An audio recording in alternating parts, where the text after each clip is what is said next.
Assalamualaikum warahmatullahi wabarakatuh. Perkenalkan, nama saya Takiadwa Kennedy dengan NIM 2403010101 kelas Q1 Program Studi Pendidikan Bahasa dan Sastra Indonesia.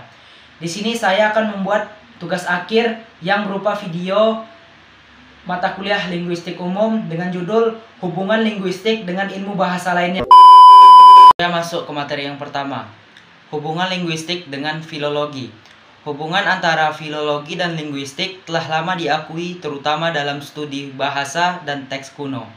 Filologi adalah disiplin yang mempelajari teks-teks manuskrip kuno untuk memahami bahasa, budaya, dan sejarah masyarakat yang memproduksinya. Sementara itu, linguistik berfokus pada studi ilmiah tentang bahasa, termasuk struktur, perkembangan, dan fungsi bahasa dalam masyarakat.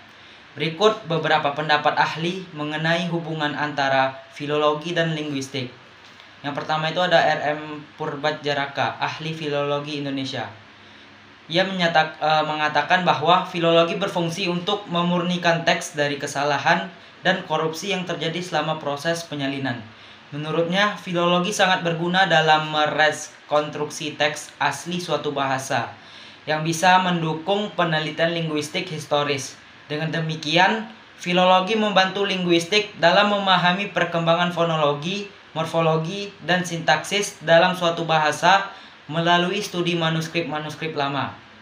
Jadi kesimpulannya, dari para ahli, filologi menyediakan teks dan bukti tertulis yang penting untuk kajian linguistik, terutama dalam linguistik historis komparatif dan diakronis. Di sisi lain, linguistik memberikan metodologi yang sistematis untuk memahami struktur bahasa dan perubahan linguistik dari waktu ke waktu, yang dapat diterapkan pada teks-teks filologis. Kedua disiplin ini bekerja sama untuk memberikan gambaran yang lebih lengkap tentang evolusi bahasa dan budaya masyarakat di masa lalu. Oke, selanjutnya ke materi yang kedua. Yang kedua itu adalah hubungan ilmu sastra dengan linguistik. Hubungan antara ilmu sastra dan linguistik sangat kompleks dan saling melengkapi, karena keduanya mempelajari bahasa, meskipun dari perspektif yang berbeda. Sastra menggunakan bahasa sebagai medium kreatif, sementara linguistik mempelajari struktur dan aturan bahasa itu sendiri. Berikut adalah beberapa pendapat ahli yang menyoroti hubungan antara ilmu sastra dan linguistik. Yang pertama itu Roman Jakobson, seorang ahli linguistik dan teori sastra terkemuka dari Rusia. Jakobson mengembangkan konsep bahwa linguistik adalah fondasi penting dalam analisis sastra. Dalam teorinya tentang fungsi bahasa, Jakobson menyatakan bahwa bahasa dalam sastra tidak hanya menyampaikan pesan atau fungsi referensial, tetapi juga memiliki fungsi estetika yang unik. Dia menekankan bahwa ilmu linguistik dapat digunakan untuk menganalisis pola-pola stilistik, struktur fonologis, dan sintaksis. Dalam teks sastra, menjembatani analisis formal dengan analisis estetis. Kesimpulannya, pendapat para ahli ini menegaskan bahwa linguistik menyediakan alat penting untuk memahami dan menganalisis karya sastra. Melalui linguistik, kita dapat mempelajari struktur bahasa yang digunakan dalam teks sastra, pola, naratif, gaya, dan makna yang lebih mendalam. Di sisi lain, sastra memperluas batasan-batasan bahasa yang seringkali dieksplorasi dalam linguistik, membuka ruang untuk kreativitas dan interpretasi budaya. Lanjut ke materi yang ketiga. Materi yang ketiga itu adalah hubungan semiotik dengan linguistik. Semiotik dan linguistik adalah dua disiplin ilmu yang saling berhubungan erat dalam mempelajari tanda dan makna, terutama karena linguistik berfokus pada bahasa sebagai sistem tanda, sedangkan semiotik lebih luas mempelajari tanda dan simbol dalam berbagai bentuk komunikasi, termasuk bahasa, gambar, dan objek. Berikut adalah pendapat beberapa ahli yang membahas hubungan antara semiotik dan linguistik. Yang pertama itu Ferdinand de Saussure. Saussure yang sering dianggap sebagai bapak linguistik modern juga merupakan tokoh kunci dalam perkembangan semiotik. Dia menyatakan bahwa bahasa adalah sistem tanda yang terdiri dari dua elemen utama, penanda signifier dan petanda signified. Menurut Saussure, hubungan antara keduanya bersifat arbiter, yang berarti tidak ada hubungan alami antara kata yang kita gunakan atau penanda dan konsep atau objek yang diwakilinya, petanda. Pandangan ini merupakan dasar dari semiologi cabang semiotik yang berfokus pada bahasa. Saussure menegaskan bahwa linguistik adalah bagian dari semiologi karena bahasa adalah sistem tanda yang paling dominan dalam kehidupan manusia. Pemahaman bahasa sebagai sistem tanda memungkinkan peneliti linguistik untuk menerapkan metode semiotik dalam menganalisis makna kata, kalimat, dan komunikasi bahasa secara umum. Selanjutnya ke materi yang keempat. Jadi materi yang keempat ini membahas hubungan psikologi dengan linguistik. Psikologi dan linguistik memiliki hubungan yang mendalam karena keduanya mempelajari aspek kognitif, mental, dan sosial dari penggunaan bahasa.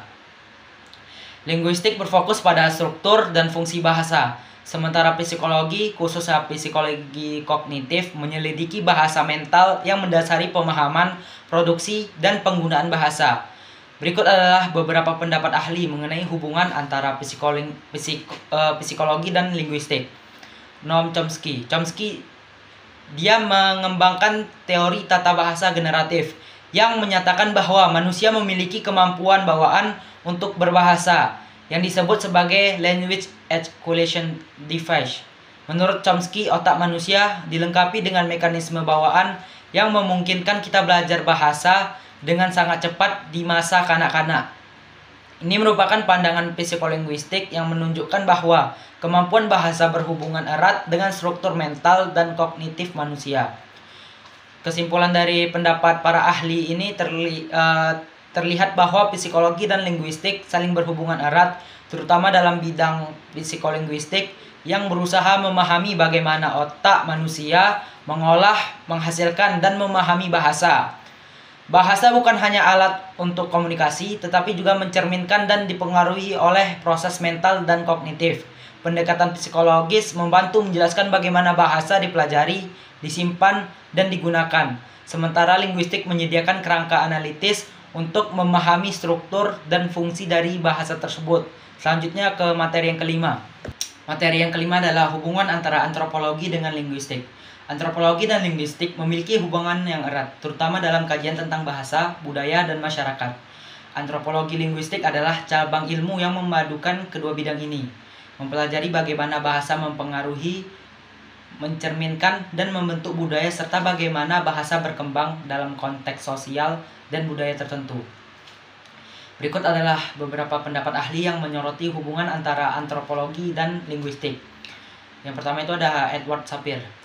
Ia menekankan bahwa bahasa adalah bagian integral dari kebudayaan dan bahwa bahasa dan budaya berkembang bersama-sama. Menurut Sapir, cara suatu masyarakat berbahasa mencerminkan cara mereka berpikir dan memahami dunia, sehingga bahasa dapat digunakan sebagai alat untuk memahami aspek budaya yang lebih dalam.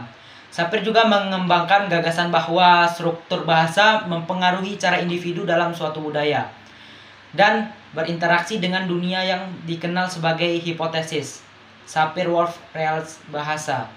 Pandangan ini menunjukkan bahwa ada hubungan yang kuat antara studi bahasa dan pemahaman budaya dan masyarakat atau antropologi. Selanjutnya ke materi yang keenam. Jadi materi yang keenam itu adalah hubungan sosiologi dengan linguistik. Sosiologi dan linguistik memiliki hubungan yang sangat erat, terutama dalam kajian sosiolinguistik yang mempelajari bagaimana bahasa dipengaruhi oleh faktor sosial seperti kelas, status, gender, usia, dan konteks bahasa. Para ahli dari kedua bidang ini telah menunjukkan bahwa bahasa bukan hanya sistem komunikasi, tetapi juga alat yang mencerminkan dan membentuk dinamika sosial. Berikut adalah beberapa pandangan ahli terkait hubungan antara sosiologi dan linguistik. Yang pertama itu ada William Labov. Penelitiannya di New York City mengungkapkan bahwa variasi bahasa terkait erat dengan faktor sosial seperti kelas dan latar belakang etnis. Labov menunjukkan bahwa orang berbicara dengan cara yang berbeda-beda tergantung pada status sosial mereka. Dan perubahan bahasa seringkali terkait dengan pergeseran sosial. Labov menekankan bahwa bahasa adalah cara orang menunjukkan identitas sosial dan budaya mereka.